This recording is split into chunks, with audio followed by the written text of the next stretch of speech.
Assalamualaikum warahmatullahi wabarakatuh.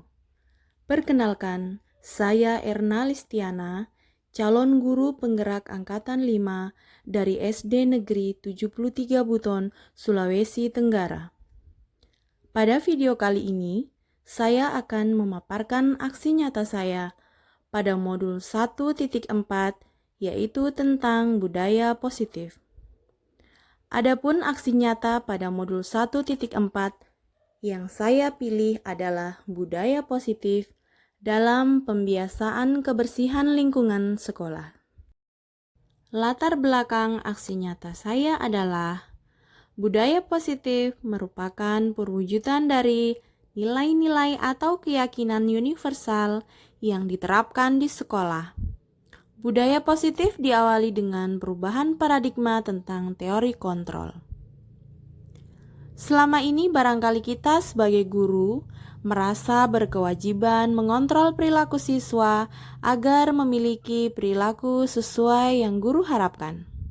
Kebersihan lingkungan sekolah merupakan hal yang sangat penting untuk memastikan siswa tetap nyaman dalam mengikuti proses belajar. Tujuannya adalah 1.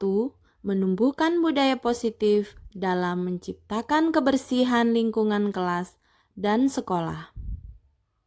2. Melatih kedisiplinan dan tanggung jawab agar seluruh warga sekolah mencintai budaya bersih. 3. Menumbuhkan semangat belajar murid. Tolak ukur 1. Murid selalu menjalankan kesepakatan kelas sesuai dengan jadwal yang telah disepakati. 2. Lingkungan kelas dan sekolah tampak bersih dan rapi. 3. Terjalin komunikasi aktif antara kepala sekolah, guru, murid, seluruh warga sekolah, dan masyarakat. Lini masa tindakan yang akan dilakukan: 1. Meminta izin dengan kepala sekolah. 2. Mensosialisasikan budaya positif ke teman sejawat. 3. Melakukan contoh kebiasaan hidup bersih. 4. Membuat kesepakatan kelas atau sekolah tentang kebersihan. 5. Berkomunikasi dengan murid untuk hadir di sekolah lebih awal dan melakukan kegiatan kebersihan kelas sesuai jadwal yang telah disepakati. Dan 6. Menerapkan hidup bersih secara terus-menerus. Dukungan yang dibutuhkan: 1. Kepala sekolah. 2. Rekan sejawat. 3. Peserta didik. Dan 4. Seluruh warga sekolah. Pada sosialisasi dengan teman sejawat, saya berkolaborasi dengan 2 orang guru di sekolah yang mengikuti pendidikan calon guru penggerak. Assalamualaikum warahmatullahi wabarakatuh. Baik Bapak Ibu, izinkan kami adalah calon guru penggerak Angkatan 5 Kabupaten Buton mensosialisasikan tentang budaya positif di sekolah. Baik Bapak Ibu, hari ini kami akan mensosialisasikan tentang aksi nyata modul 1.4. Kami terdiri dari 3 orang, yaitu atas nama Lila Ferniati, saya sendiri, kedua teman rekan saya Erna Listiana, yang ketiga rekan saya yang satu lagi Sita Desiwati. Hari ini kami akan mensosialisasikan budaya positif. Tapi sebelum itu, mari kita lihat kegiatan perantangan perubahan paradigma. Kegiatan itu adalah ada A dan B, Anda dan teman Anda. Sobeklah secari kertas kecil, tuliskan benda atau sesuatu yang sangat berharga untuk Anda. Letakkan di dalam salah satu tangan Anda dan genggam benda tersebut dengan segala upaya. Buatlah sebuah kepalan tangan. Ya, untuk teman yang B akan mencoba dengan sekuat tenaga dengan berbagai cara untuk meminta Anda memberikan benda tersebut. B bisa membujuk, mengancam, menghardik, merayu, menyuap, apa saja yang agar dapat membuka kepala tangannya. apa yang terjadi jika kita renungkan kegiatan ini? A. Menggenggam sesuatu yang paling berharga untuk dia. B. Berusaha untuk membuka dengan cara apapun, dengan cara membujuk, mengancam, menghardik, merayu, menguap, apa saja yang ada di dalam kelopak tangan itu. Nah, Bapak Ibu, kita renungkan bersama apa yang terjadi. Ya, apakah ada yang membukanya, berani membukanya? Apakah B? Sekarang kita mulai lagi. Apakah B itu dengan cara mengancam, menghardik itu berhasil enggak membuka kepalan tangan itu? Kalau kita renungkan baik-baik, jadi semua kontrol itu ada pada yang memegang barang berharga tersebut. Terkadang kalau kita praktekkan dengan suami, ada ada cerita kemarin dari teman, dia praktekkan dengan suami. Karena suami setelah mati berusaha bagaimana caranya, akhirnya terbuka tangannya, akhirnya kelihatannya. Jadi tetapi yang memegang kontrol itu yang memegang tangan. Karena dengan seizinnya dia terbuka, walaupun dipaksa, walaupun tidak berusaha bagaimana caranya, tetap tidak terbuka juga, karena yang memegang kendali adalah yang memegang kepala tangan. Itu teori kontrol. Kita masuk pada perubahan paradigma stimulus respon teori kontrol.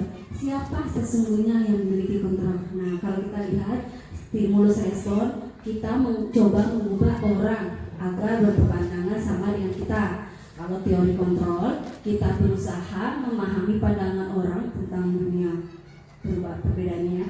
Yang kedua, perilaku buruk dilihat sebagai suatu kesalahan. Kalau di teori kontrol, semua perilaku memiliki tujuan. Nah, kalau stimulus orang lain bisa mengontrol saya, beranggapan kita guru itu bisa mengontrol anak-anak, kita berusaha merubah anak-anak itu bisa. Sedangkan kalau teori kontrol, hanya ada yang bisa, hanya Anda atau hanya kita yang bisa mengontrol diri kita sendiri, tidak bisa orang lain mengontrol kita. Seperti itu juga pada siswa. Nah, saya bisa mengontrol orang lain. Nah, ini biasa guru yang merasa kita bisa merubah anak. Kalau di teori kontrol, Anda tidak bisa mengontrol orang lain. Harus orang lain itu yang berusaha menyadari dirinya untuk berubah. Nah, kalau stimulus pemaksaan adalah ada pada saat bujukan gagal. Kalau teori kontrol, kolaborasi dan konsensus menciptakan pilihan-pilihan baru. Itu berbedanya. Nah, kita lihat pada materi disiplin positif. Ada teori kontrol bilang, masih kita bisa lihat di sini. Kami di sini berkolaborasi bertiga. Yang pertama akan membahaskan disiplin positif, ada Bulis yang akan bahas disiplin positif. Habis itu saya sendiri akan membahas tentang keyakinan kelas, dan yang terakhir Bu Sita Desiwati menjelaskan tentang restitusi. Jadi Bapak Ibu mohon perhatiannya untuk kita saling mengerti dengan materi sosialisasi kami ini. Nah, sekarang saya untuk mempersilakan Bu Erna Listiana untuk menyampaikan disiplin positif. Terima kasih atas kesempatan yang diberikan kepada saya. Nama saya Erna Listiana. Saya akan melanjutkan materi dari kolaborasi kita bertiga tadi, Ibu Lila Fermiati, saya sendiri dan Ibu Sita Desiwati. Pada disiplin positif, apa makna disiplin? Disiplin berasal dari bahasa Latin disciplina, yang artinya belajar. Makna asal dari kata ini berkonotasi dengan disiplin diri dari murid-murid Socrates dan Plato. Disiplin diri membuat orang menggali potensinya menuju sebuah tujuan apa yang dihargai. Namun dalam budaya kita, makna kata disiplin telah berubah menjadi sesuatu yang dilakukan seseorang pada orang lain untuk mendapatkan kepatuhan. Kecenderungan umum adalah menghubungkan kata disiplin dengan ketidaknyamanan, bukan dengan apa yang kita hargai atau pencapaian suatu tujuan mulia. Selanjutnya, Bapak Ibu, menurut Ki Hajar Dewantara atau Bapak Pendidikan kita, di mana ada kemerdekaan, disitulah harus ada disiplin yang kuat. Disiplin itu bersifat self-disiplin, yaitu kita sendiri yang mewajibkan diri kita dengan sekeras-kerasnya. Tetapi itu sama saja, sebab jikalau kita tidak cakap melakukan self-disiplin, wajiblah penguasa lain mendisiplinkan diri kita. Dan peraturan demikian itulah harus ada di dalam suasana yang merdeka.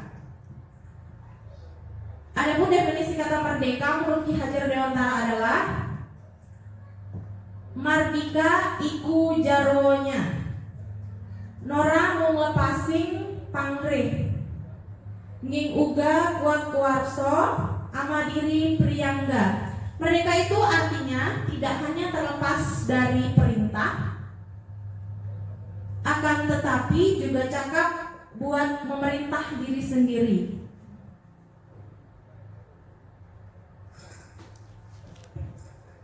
Selanjutnya, nilai-nilai kebajikan universal.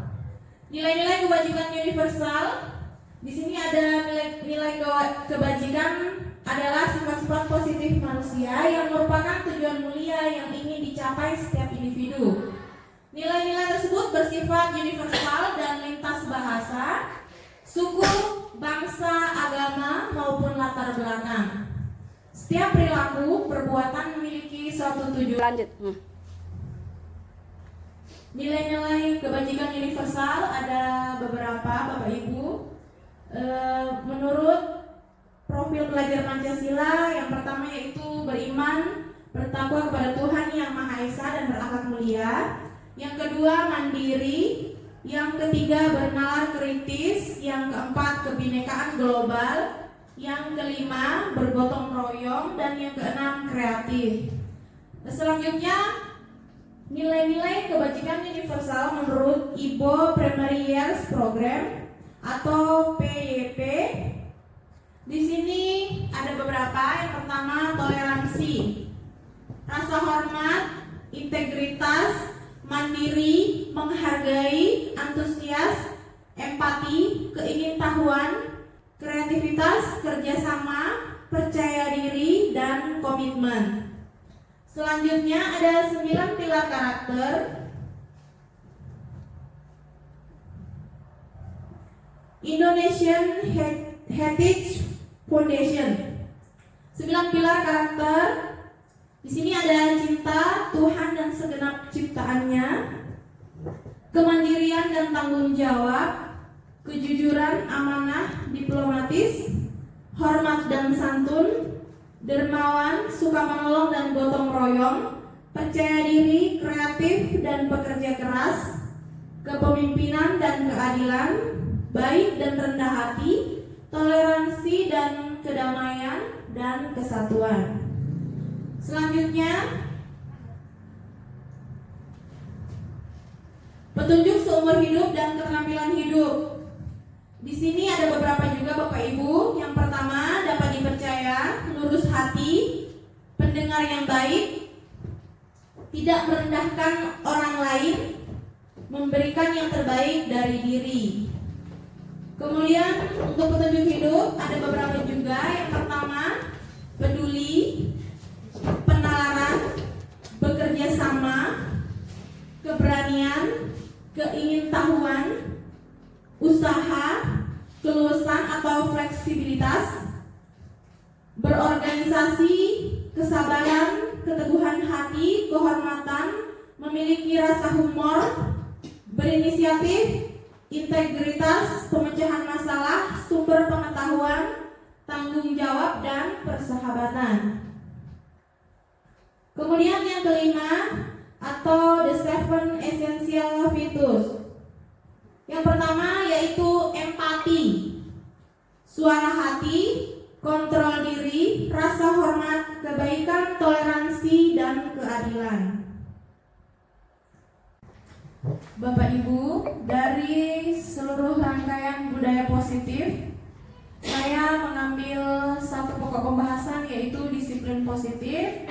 Dalam aksi nyata saya melakukan kegiatan kebersihan lingkungan yang dilakukan di sekolah kita yaitu SD Negeri 73 Buton, di mana setiap hari Jumat atau Sabtu saya melaksanakan kegiatan bersama anak-anak untuk memungut sampah-sampah yang ada di sekitaran sekolah.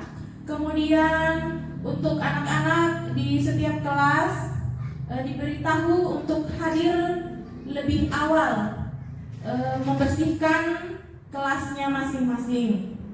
Kemudian yang saya lakukan berikutnya adalah menanamkan nilai-nilai yang saya sebutkan tadi agar anak-anak terbiasa dalam hidup bersih di rumahnya, kemudian di kelas dan di lingkungan sekolah.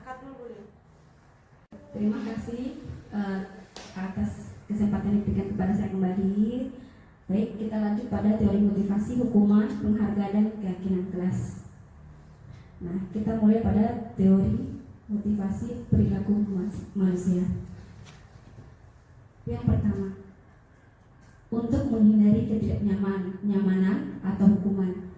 Apa yang akan terjadi apabila saya tidak melakukannya? Itu kalau tentang hukuman.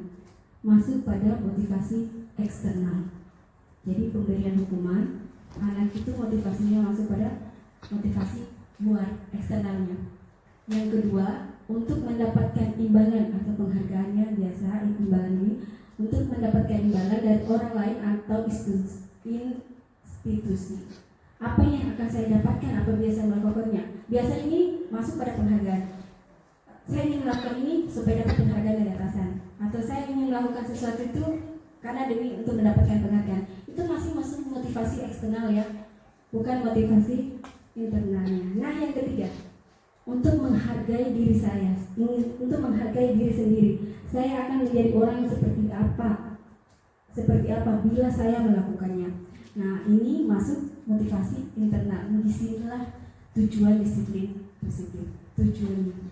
Nah, masuk pada untuk menghargai diri sendiri. Jadi anak dan kita sebagai guru, kita datang tepat waktu atau melakukan tugas itu bukan karena penghargaan atau karena ada peraturan yang mengharuskan, tetapi karena ingin kita menghargai diri kita sendiri, datang ke sekolah tepat waktu atau mengajar sesuai, dan juga anak-anak juga kita tumbuhkan itu motivasi internal yang ada di dirinya. Dia bukan takut karena peraturan, takut pada gurunya, takut sama, tetapi karena dia ingin hargai dirinya, jadi kita tumbuhkan dalam dirinya. Nah, kita masuk pada motivasi. Tujuan dari disiplin positif adalah menanamkan motivasi yang ketiga tadi, yaitu menghargai dirinya pada murid-murid kita, yaitu untuk menjadi orang yang mereka inginkan dan menghargai diri sendiri dengan nilai-nilai yang mereka percaya. Ketika murid-murid kita memiliki motivasi tersebut, mereka adalah memiliki motivasi intrinsik yang berdampak pada jangka panjangnya. Motivasi yang tidak akan terpengaruh pada adanya hukuman atau hadiah. Mereka akan tetap berperilaku baik dan berlandaskan nilai-nilai kebajikan karena mereka ingin menjadi orang yang menjunjung tinggi nilai-nilai yang mereka hargai. Jadi, kita akan menumbuhkan motivasi intrinsik anak. Jadi mereka tidak harus ada dengan hukuman, tidak harus dengan imbalan. Mereka sudah punya kesadaran diri untuk melakukan hal kebajikan, nilai kebajikan yang mereka yakini. Nah, menurut Bapak Ki Hajar Dewantara, menurut Ki Hajar Dewantara, merdeka itu artinya tidak hanya terlepas dari perintah, akan tetapi juga cakap buat memerintah diri sendiri. Ya, lanjut pada keyakinan kelas. Lah, ini masuk keyakinan kelas. Mengapa tidak peraturan saja? Mengapa harus keyakinan kelas? Ya baik Bapak Ibu, ini paradigma baru, perubahan baru. Mengapa tidak peraturan saja? Mengapa harus keyakinan kelas? Jawaban pertanyaan seperti pertanyaan begini. Mengapa kita memiliki peraturan tentang penggunaan helm pada saat mengendarai kendaraan roda 2 atau motor? Ya, jawabannya adalah untuk keselamatan. Nah, kalau kita menjawab untuk keselamatan, kita yakini, kita percayai kalau itu menggunakan helm adalah bukan hanya peraturan saja, tetapi untuk keselamatan diri sendiri. Itu kalau menggunakan helm, jawabannya adalah untuk keselamatan. Itu keyakinan, masuk keyakinan. Yang kedua, mengapa kita memiliki peraturan tentang penggunaan masker dan mencuci tangan setiap saat? Nah, kemungkinan jawaban adalah untuk kesehatan atau keselamatan juga. Jadi itu kesehatan dan keselamatan itu masuk nilai kebajikan. Salah satunya adalah keyakinan. Itulah keyakinan kita. Kalau kita menggunakan masker, kita yakini kita akan sehat, kita akan selamat. Seperti halnya kita menggunakan helm, itu untuk keselamatan pengendaraan naik motor. Itu adalah keyakinan. Dari peraturan itu tumbuh keyakinan dalam diri untuk merubah. Jadi mengapa kita pakai keyakinan kelas bukan peraturan? Itu karena dengan kita yakini sesuatu berarti kita melakukannya. Kita siap untuk melakukan, kita merubah diri karena kita yakini hal itu akan berdampak baik pada kita. Lanjut lagi pada nilai keselamatan. Nah, ini penjelasannya. Nilai-nilai keselamatan atau kesehatan inilah yang kita sebut sebagai suatu keyakinan, yaitu nilai-nilai kebajikan universal yang disepakati seseorang akan lebih bergerak dan bersemangat untuk menjalankan keyakinannya daripada hanya sekedar mengikuti serangkaian peraturan tertulis tanpa makna. Murid-murid pun demikian, mereka perlu mendengarkan dan memahami arti sesungguhnya tentang peraturan yang diberikan. Apa nilai-nilai kebajikan di balik peraturan tersebut? Bicara nilai kebajikan sudah dibawakan tadi Pak sama rekan saya Listiana. Nah, apa tujuan utamanya dan menjadi titik tidak tertarik atau takut hanya sekedar mengikuti serangkaian peraturan yang mengatur mereka tanpa memahami tujuan mulianya. Itu mengapa kita angkat keyakinan kelas. Selama ini ada kan hanya peraturan kelas. Peraturan kelas itu bagian dari keyakinan kelas yang akan kita buat. Peraturan sekolah itu biasanya secara umum, secara jelas tidak boleh terlambat datang ke sekolah. Nah, itu dia masih masuk, kalau nilai kebajikan bisa dimasuk pada disiplin. Dia secara luasnya masuk ke disiplin. Kenapa? Kalau keyakinan ini lebih dia meyakinkan dirinya sendiri, anak tersebut. Dia mengetahui, kalau tidak datang tepat waktu itu sama saja tidak menghargai juga orang lain. Terlambat itu mengganggu teman sekelasnya kalau terlambat datang sekolah. Itu keyakinan. Kalau dia meyakini dirinya, kalau saya terlambat datang sekolah, teman saya akan terganggu pelajarannya. Kalau saya masuk di saat guru lagi mengajar.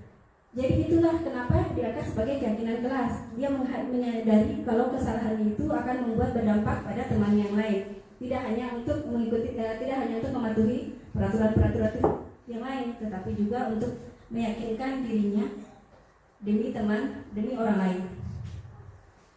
Masuk pada pembentukan keyakinan sekolah atau kelas. Pertama, keyakinan kelas bersifat lebih abstrak daripada peraturan, lebih rinci dan konkret. Keyakinan kelas berupa pernyataan-pernyataan universal. Pernyataan keyakinan kelas senantiasa dibuat dalam bentuk positif. Keyakinan kelas hendaknya tidak terlalu banyak sehingga mudah diingat dan dipahami oleh semua warga kelas. Kemudian, keyakinan kelas sebaiknya sesuatu yang dapat diterapkan di lingkungan tersebut. Semua warga kelas hendaknya ikut kontribusi dalam membuat keyakinan kelas lewat kegiatan curah pendapat. Bersedia meninjau kembali keyakinan kelas dari waktu ke waktu.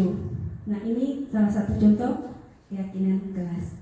Dua contoh ya, bukan salah satu. Contoh keyakinan kelas. Satu, setiap anggota kelas perlu belajar. Untuk berikutnya, setiap anggota kelas perlu senang. Setiap anggota kelas perlu melakukan tugas. Setiap anggota kelas perlu saling menghargai. Setiap anggota kelas perlu merasa aman. Ya, kalau merasa aman itu saling menghargai itu tidak mengganggu. Itu masih universal ya, masih luas, tapi mencakup semuanya. Jadi kalau kita buat peraturan terlalu panjang, tidak boleh ngambil teman, tidak boleh ngambil bukunya teman, tidak boleh ini, terlalu panjang kan? Jadi secara rincinya di keyakinan kelas ini saling menghargai termasuk tidak boleh mengganggu, mengambil barangnya teman, menyimpan kembali barang yang telah diambil dari tempatnya.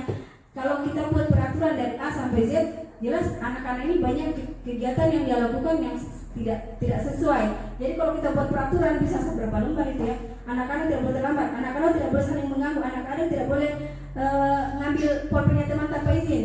Jadi secara umumnya ada di keyakinan kelas. Untuk keyakinan kelas 5, selalu bersifat positif, senantiasa menjadi diri yang terbaik, percaya dan menghormati orang lain serta barang miliknya, berkomitmen terhadap setiap tugas, senantiasa membangun. Baik, Bapak Ibu, itu contoh keyakinan kelas yang kami bawakan. Selanjutnya kami akan masuk pada segitiga restitusi. Tentang restitusi, ada teman saya Sita Desiwati untuk menyampaikan tentang restitusi. Baik Bapak Ibu, saya persilakan Sita Desiwati. Ya, terima kasih atas kesempatan yang diberikan pada saya. Saya Sita Desiwati. Ya, saya salah satu dari teman kolaborasi yang kita 3 orang tadi, yaitu Ibu Lila Ferniati, Ibu Listiana dan saya sendiri Sita Desiwati. Ya, saya di sini akan membawakan materi tentang segitiga restitusi. Ya. Segitiga restitusi. Apa itu segitiga restitusi? Ya, restitusi adalah proses menciptakan kondisi bagi murid untuk memperbaiki kesalahan mereka, sehingga mereka bisa kembali pada kelompok mereka dengan karakter yang lebih kuat. Restitusi juga merupakan proses kolaboratif yang mengajarkan murid untuk mencari solusi untuk masalah mereka dan membantu murid berpikir tentang orang seperti apa yang mereka ingin menjadi tujuan mulia dan bagaimana mereka harus memperlakukan orang lain. Ya, jadi seperti yang sudah dijelaskan itu, segitiga restitusi itu salah satu untuk cara kita untuk menyelesaikan suatu masalah yang kita hadapi di sekolah bersama anak kita. Ya. 9 ciri-ciri restitusi. Ya, segitiga restitusi itu memiliki 9 ciri-ciri Bapak Ibu. Jadi untuk 9 ciri ini, yang pertama bukan untuk menebus kesalahan, namun untuk belajar dari kesalahan. Yang kedua, memperbaiki hubungan. Yang ketiga, tawaran bukan paksaan. Yang keempat, restitusi menuntun untuk melihat ke dalam diri. Kelima, restitusi mencari kebutuhan dasar yang mendasari tindakan. Yang keenam, restitusi diri adalah cara yang paling baik. Yang ketujuh, restitusi fokus pada karakter bukan tindakan. Yang kedelapan, restitusi fokus pada solusi. Dan yang terakhir, kesembilan, restitusi mengembalikan murid yang berbuat salah pada kelompoknya. Nah, yang 9 barusan saya bacakan ini adalah ciri-ciri dari segitiga restitusi itu sendiri. Nah, ini adalah segitiga restitusi ya Bapak Ibu. Di sini ada yang pertama itu yaitu menstabilkan identitas, yang kedua validasi tindakan yang salah, dan yang ketiga menanyakan keyakinan kelas. Nah, kita akan membahas untuk yang pertama. Yang pertama yaitu di sini menstabilkan identitas. Ya, bagaimana itu kita yang namanya menstabilkan identitas itu?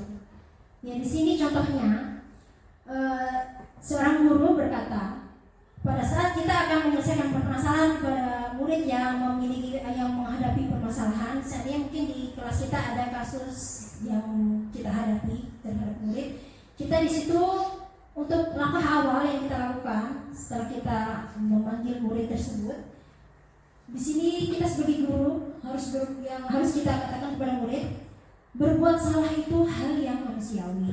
Tidak ada manusia yang sempurna. Bapak Ibu juga buat salah.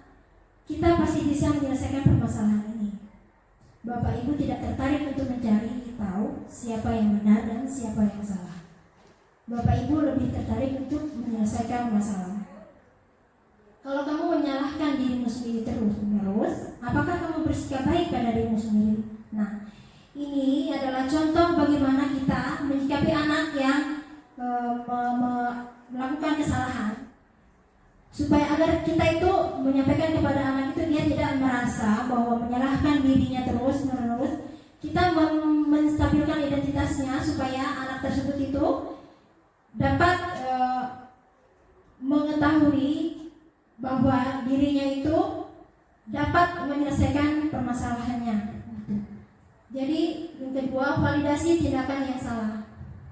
Ya, di sini yang tahapan kedua kita validasi tindakan yang salah. Di sini kita sebagai guru juga menyampaikan kepada murid Apa saja yang harus kita pertanyakan kepada murid? Ya, yang perlu kita tanyakan, kamu bisa saja kan melakukan hal yang lebih buruk, tapi kamu tidak melakukannya kan? Kamu pasti punya alasan mengapa melakukannya, apa yang penting bagi kamu. Kamu boleh tetap berusaha menjaga sikap itu, tapi tambahkan sikap yang lain yang baru. Maukah kamu belajar cara lain untuk mendapat yang kamu butuhkan tanpa harus memukul? Apakah kamu bisa melakukan dengan lebih baik besok lagi? Nah, ini tadi pertanyaan-pertanyaan yang contoh pertanyaan yang harus kita berikan kepada anak tadi, agar dia tidak merasa terpojokkan, tidak merasa disalahkan. Jadi pertanyaan kita itu pertanyaan yang menguatkan. Untuk yang terakhir, kita menanyakan keyakinan kelas. Di sini kita sebagai guru bertanya, karena seperti yang sudah disampaikan kepada rekan yang berusaha Ibu Erna Listiana dan Ibu Lila tentang keyakinan kelas. Di situ kita juga mempunyai pertanyaan-pertanyaan yang kita berikan kepada anak didik kita. Contohnya seperti apa nilai yang kita percaya di kelas sekolah kita. Nah, di situ di saat kita menyelesaikan permasalahan kepada anak tadi, setelah kita melakukan validasi tindakan yang salah tadi, kita menanyakan keyakinan kelas, kembali keyakinan kelas lagi. Di sini tentunya kita sebelumnya sudah membuat keyakinan kelas terlebih dahulu sebelum kita menyelesaikan permasalahan itu, pasti kita sudah membuat keyakinan kelas. Nah, untuk contoh pertanyaan yang pertama, apa nilai yang kita percaya di kelas sekolah kita? Untuk kedua, nilai-nilai universal apa yang telah kita sepakati? Nah, seperti yang sudah disampaikan oleh Ibu Erna Listiana tadi tentang disiplin positif, yang nilai-nilai universal, tentunya kita sudah memperkenalkan terlebih dahulu kepada murid-murid kita. Nah, dan juga kelas yang ideal itu seperti apa sih? Nah, kamu ingin jadi anak seperti apa? Apa yang kamu rasakan ketika kamu melakukan itu? Kamu menjadi orang yang seperti apa? Ini adalah pertanyaan-pertanyaan yang dapat memotivasi murid bagaimana dia mencari sendiri jawaban dari permasalahan itu sendiri. Jadi semua ini pertanyaan-pertanyaan yang menguatkan, bukan pertanyaan yang untuk memojokkan. Untuk segitiga restitusi ini, Bapak Ibu, saya akan memberikan satu contoh. Satu contoh cerita di sini, yaitu tentang Pak Joko sebagai guru dan Mario dan Adi sebagai murid. Di sini ada percakapan. Pak Joko ini berkata kepada murid yang bernama Mario dan Adi, Mario, Adi, Bapak tadi dengar laporan dari guru piket di kantin. Sepertinya kalian dalam masalah ya? Ada yang bisa Bapak bantu? Apa yang terjadi? Mario dan Adi ini menjawab, iya Pak, tadi pada jam istirahat pagi kami main lempar-lemparan makanan di kantin. Tapi tidak sengaja malah kelempar kena wajah Ibu Dina, kepala sekolah, ketika beliau sedang berjalan. Pak Joko lagi bertanya, kalian main lempar-lemparan makanan di kantin kena wajah Ibu Dina ketika beliau sedang lewat. Iya Pak, dengan wajah sedih dan muka menunduk. Pak Joko bertanya lagi, Adi, ada informasi yang kamu mau tambahkan? Adi menjawab, kami tidak bermaksud melakukannya, tapi dia tidak melanjutkannya. Pak Joko bertanya lagi, tapi Adi melanjutkan, tapi kami tidak sengaja. Apakah kalian tahu kalau kalian berada dalam masalah sekarang? Mario dan Adi menjawab, iya. Pak Joko bertanya lagi, baiklah. Nah, di sini Pak Joko dia sebagai guru menstabilkan identitas ya. Baiklah, Bapak di sini bukan untuk mencari siapa yang salah. Bapak di sini untuk menyelesaikan sama-sama, berpikir sama-sama tentang apa yang bisa kita lakukan untuk memperbaiki situasi ini. Kalian pasti melakukan itu ada alasannya ya. Pasti seru ya main lempar-lemparan makanan begitu. Mario dan Adi menjawab, iya Pak. Pak Joko berkata lagi, ya Bapak bisa melihat kalian merasa senang melakukannya. Tetapi yang kalian lakukan merugikan orang lain, sehingga sekarang kalian dalam masalah. Mario dan Adi, iya Pak. Bapak Joko. Sekarang mari kita bicara tentang keyakinan kelas dan keyakinan sekolah kita. Apa yang kita percaya dan mana yang kalian belum tunjukkan. Nah, di sini Pak Joko dia mempertanyakan tentang keyakinan kelas. Mario menjawab, kita harus bersikap baik satu sama lain. Nah, di sini Mario menjawab salah satu keyakinan kelas yang sudah diyakini di sekolah mereka. Adi menjawab lagi, menghormati orang lain dan menghormati diri sendiri. Pak Joko berkata lagi, kalian berdua ingat dengan baik keyakinan kelas kita. Kita kembali pada ketika kalian main lempar-lemparan makanan dan mengenai Ibu Dina. Apakah ketika kalian melakukan itu kalian menghormati orang lain dan lingkungan? Mario dan Adi menjawab, tidak. Tapi kalian mendapatkan rasa senang. Menurut Bapak, ada cara untuk mendapatkan rasa senang tanpa merugikan orang lain. Bagaimana menurut kalian? Nah, di sini Pak Joko bertanya lagi kepada Mario. Mario dan Adi menjawab lagi, iya Pak. Nah, sekarang mari kita selalu mengindahkan keyakinan kelas kita. Besok kita ke kantin dan kalian bisa berperilaku lebih baik lagi. Nah, yang tadi ini adalah salah satu guru yang bernama Pak Joko. Dia menyelesaikan permasalahan yang dia dapatkan pada muridnya yang bernama Mario dan Adi tadi. Di situ dia menggunakan segitiga restitusi untuk penyelesaian masalahnya. Nah, dari cerita yang tadi saya sampaikan ini, yaitu percakapan seorang guru yang bernama Pak Joko dan dua muridnya yang bernama Mario dan Adi, adalah salah satu contoh penyelesaian masalah yang dia lakukan. Terima kasih. Baik, Bapak Ibu, itulah pemaparan dari kami tentang sosialisasi budaya positif. Pertama disiplin positif, masuk pada keyakinan kelas, dan terakhir segitiga restitusi. Bapak Ibu, sebenarnya dalam budaya positif ini masih banyak lagi materi-materi yang kami akan sebenarnya masih ada kebutuhan dasar, ada motivasi tadi sudah sempat kami sampaikan, motivasi intrinsik yang akan tujuan dari budaya positif itu motivasi intrinsik pada anak, tentang kebutuhan dasar kami banyak kebutuhan dasar yang masuk pada segitiga restitusi. Jadi kita yakini bahwa disiplin positif adalah bagian juga pada budaya positif, keyakinan kelas masuk budaya positif, restitusi termasuk segitiga restitusi itu adalah budaya positif juga. Nah, disiplin positif yang dibawakan pada rekan saya Bernalis Diana masuk yang sudah dia paparkan seperti tadi. Saya membuat keyakinan kelas. Keyakinan kelas yang paparkan itu yang akan kami lakukan di kelas, akan kami desain keyakinan kelas. Kemudian Bu Sita Desipati segitiga restitusi itu. Kita percaya anak-anak itu pasti pernah melakukan kesalahan. Anak-anak itu tidak pernah salah. Pasti anak-anak itu salah. Jadi sekarang pemberian hukuman itu tidak langsung dihukum di depan kelas, tidak langsung dikasih hukuman secara spontan, tetapi dilakukan seperti pemaparan Musita tadi, yaitu segitiga restitusi. Jadi anak-anak itu tidak langsung harus melakukan kesalahan itu harus dihukum. Oh ya, maju ke depan, angkat kakinya, telinganya, itu hukuman. Nah sekarang itu mulai disamarkan. Kalau bisa dihilangkan, kita mulai pada restitusi ini. Sebenarnya restitusi ini membuat anak itu menyadari akan kesalahannya, perbuatannya, dan mau berubah dirinya. Dalam dirinya sendiri dia meyakini dirinya telah salah. Jadi kalau kita berikan hukuman langsung, terkadang anak merasa dirinya, aku loh tadi sebenarnya tidak salah, aku loh tadi diganggu sama teman duluan, kok saya yang dihukum? Jadi kadang-kadang kesalahan itu hanya sepihak. Hukuman itu didapatkan sepihak.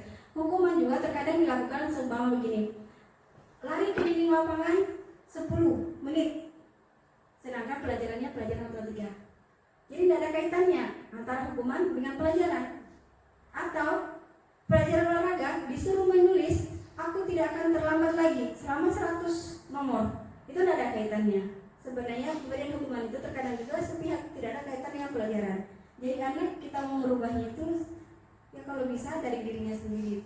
Terkadang hukuman yang terjadi, anak-anak itu merasa sedih, merasa dirinya tersakiti, ada rasa dendam dalam hati. terutama teman yang duluan awalnya mengganggu dia, padahal dia nggak dihukum.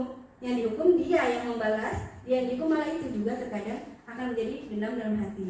Jadi restitusi ini memang agak panjang, tetapi dia mengubah dirinya atas keinginan dirinya sendiri.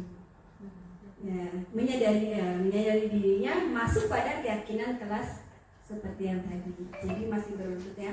Baik Bapak Ibu, itu budaya positif yang kita akan terapkan ke depannya di sekolah kita ini jadi kita mulai budayakan hal tersebut. Baik Bapak Ibu, dalam lingkungan sekolah ini tentu kita tidak bisa bergerak sendiri ya. Kita butuh dukungan dari teman-teman yang lain karena tidak akan berjalan kalau kami hanya sendiri yang melakukan.